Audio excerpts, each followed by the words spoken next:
nozīmē ledus gladiatoru Vidzemes olimpiskajā centrā. Vinda TV reportieri dodas izpētīt, kas notiek uz ledus. Tieši tur, uz traki slidenā seguma, jaunajā gadā par ledus gladiatoru uzvarētāju titulu sacensties Vidzemes novadu skolas.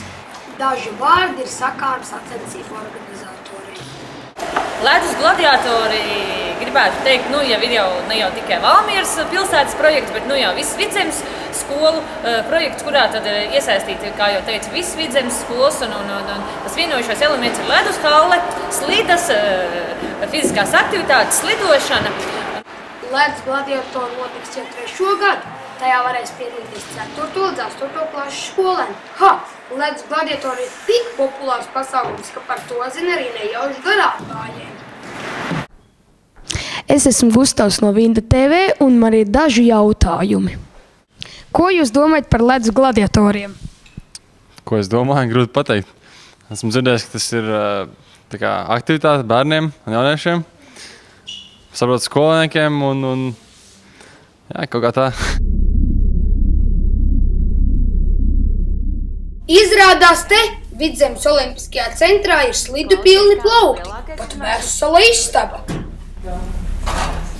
Šāds lielākais. Kā ir tev pa lielu ir?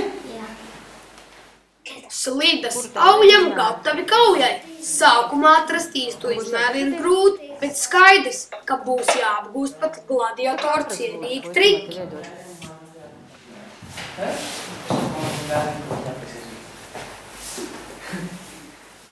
Nu ko, būs jāiet uz ledus.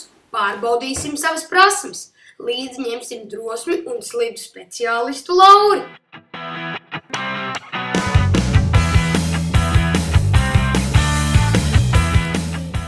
Patricija uzvelk tālim ķiveri.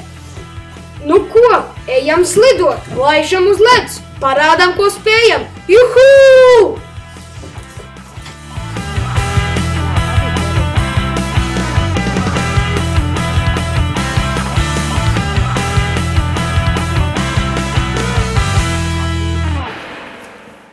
Vai Džeikam un Vinda TV reportieriem būs pa spēkam piebeigt šķēršļu joslu, kas jāpievārē ledus gladiatoriem? Vinda TV speciāla reportāža no ledus halles. Uz priekšu gladiatori!